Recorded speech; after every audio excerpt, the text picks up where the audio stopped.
Secret Invasion Episode 5 just released and gave us a ton of Easter eggs, details, and hidden things to unpack, and even a few things that Marvel slipped under the rug. And the episode opens right where we left off last week, with Nick Fury in charge of an incapacitated President Ritson, and he is desperately trying to get a word in Ritson's ear. And even though he literally just brought the president to the ICU, he gets hit with this. Sir, do you have clearance? Then stay outside. And this is the first time we're noticing that Fury is actually fired. Like, we know he's been fired the whole show, but this is the first time he's really needed clearance for something that he didn't have. And while all this is happening with Ritson, Gravik is actually lecturing his team back at New Skrullos. Although one thing I wanted to point out is the timeline there. The flight that Gravik and his team had to take from the UK back to Russia had to have taken more time than the drive from the incident to the hospital. But anyway, back at New Skrullos, Gravik is lecturing his team, including his second-hand man Pagan, and they even hint at this when they pull up to New Skrullos.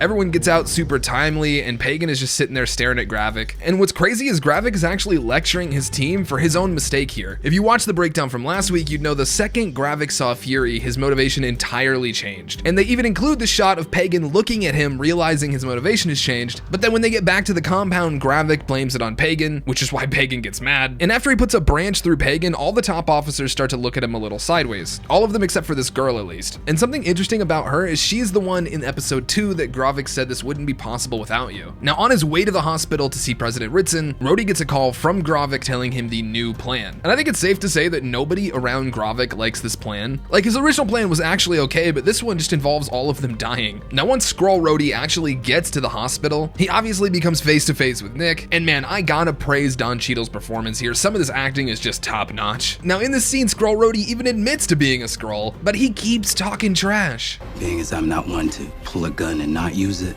And then we get this line that sets up a lot of stuff later on. And you're gonna become the most wanted and hated man on the planet. Now, there's a lot of moving parts in the show because as this scene is happening, we also cut over to Sonya Fallsworth interrogating her boss. Have you lost your mind, woman?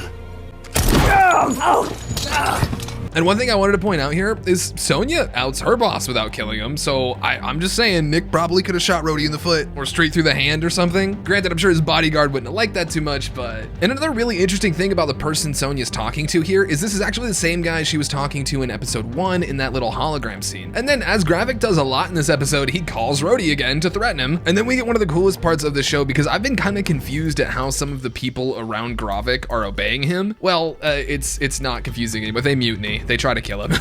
And one thing I was really surprised at was like maybe he just got caught off guard here, but I feel like Gravik could have easily taken them out pretty quickly. I just think he was confused at what was going on. And it also makes this line a little bit funnier. You scared? Yeah, maybe a little.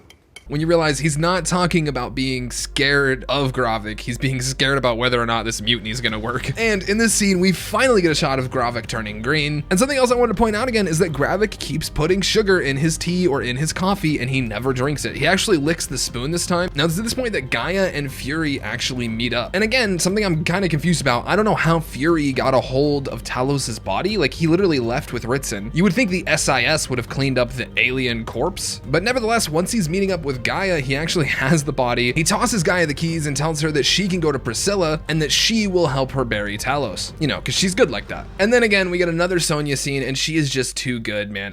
These Sonya scenes are some of the best scenes in the entire show. I also love how she's always talking crap to her guards. Like, you think everything she says here is at the guy with the shotgun, and then she's actually just talking to her guard the whole time. Nigel, we're going to have someone in admin either fired or, shot, because this is becoming a bit of a health hazard. Now I'm starting to understand why she calls them mediocre. Now, some of you more eagle-eyed viewers might notice who this lady is. She's actually the scientist that Gravik has hooked up to one of those fracking pods in the basement. Now, the reason for them completely scrimming and living the lives of these scientists, I'm a little confused at, especially because so often she's needed at the compound. So I don't know how she could live somewhere in the UK, and then maybe she's just chartering flights all the time, I don't know. But something I wanted to point out here is that now Gaia should, in theory, have all the intelligence that this girl has. The only thing we've seen her do so far is use that to run the machine, but she should know a lot about it. Like, potentially maybe even enough to sabotage it in the final episode. But we'll talk about that a little bit more later on in the video because I think that fits in nicely with a line that comes up later. And speaking of Gaia, it's at this point that she actually gets to Varya's house and asks for her help with Talos. And at the same time, Rhodey is going to President Ritson and trying to convince him to bomb New Skrullos, telling him the Brits are on board because Sonya sent him the files. And Rhodey somewhat casually drops that the rest of NATO would be behind them, when obviously that vote would be a approved by a Skrull. So as long as they can convince President Ritson, they really do have this whole plan on lock. And then we get a really funny moment. It's not supposed to be funny, but Gravik straight up calls Fury, and Fury's like, I was wondering when you were gonna call. They have each other's phone numbers? What? Like, I understand Fury having Gravik's number because he just met up with Gaia, but how does Gravik have Fury's number? It's during this phone call that Fury boards the flight to Finland. Immediately after boarding the plane, the pilot starts making fun of him. Dude, poor Fury, he's out here catching strays. Try and get a nap.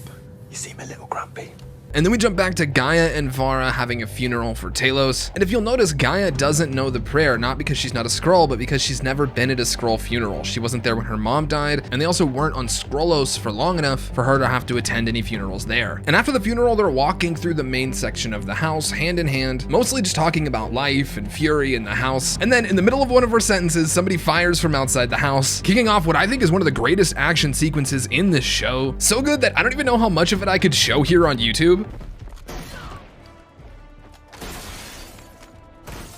And it really does show you just how adept the Skrulls are at fighting. But one thing I want to point out here is you don't get a shot of that girl that Gravik told to go do this, and she isn't there at the mutiny either, so he tells her to go take care of this. Well, then you send some of our people to Vara's house and kill her. So I think there might be something interesting in the last episode with that character. She wasn't at the attack that she was supposed to be, and she wasn't at the mutiny where all the other soldiers died. And then we get back to Fury, who after hopefully having a nice long nap on his way to Finland, is checking through Finnish customs. And obviously he's using Widow's Veil here, but you can tell he needs it because right below the desk, there's a picture of Nick Fury. And say what you will about Skrull Rhodey, but at least they didn't lie about. And you're gonna become the most wanted and hated man on the planet. And once he's by the car, Nick straight up just throws their toupee on the floor. He keeps Widow's Veil because it's expensive, but he's like, I don't need this toupee. And then we get another gold line out of Sonya Falsworth.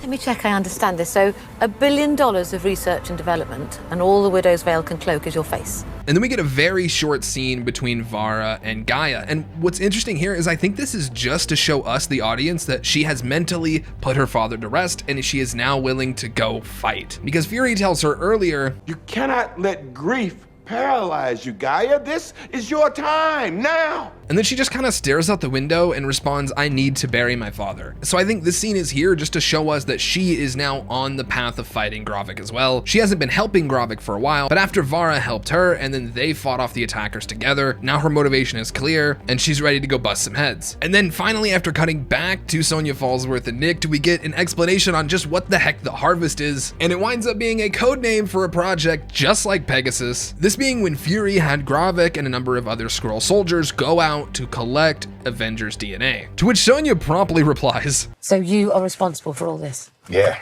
Why do you think I came back?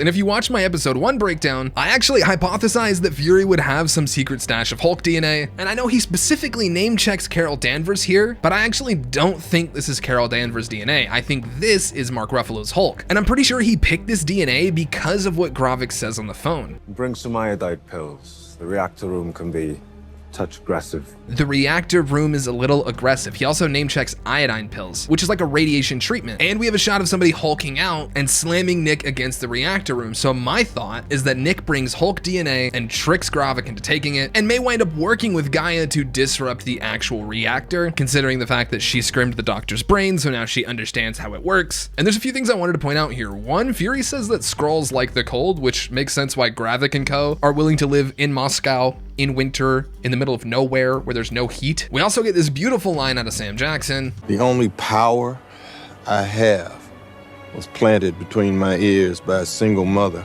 And all his lockers have different unlock codes. Like the first one he has to breathe on, the second one is his eye. And it's funny because he straight up drops his cloth coat for a leather one and grabs his leather eye patch, pretty much confirming what Gaia said earlier. And lots of leather. And not only does that do it for the episode, but that also does it for this video.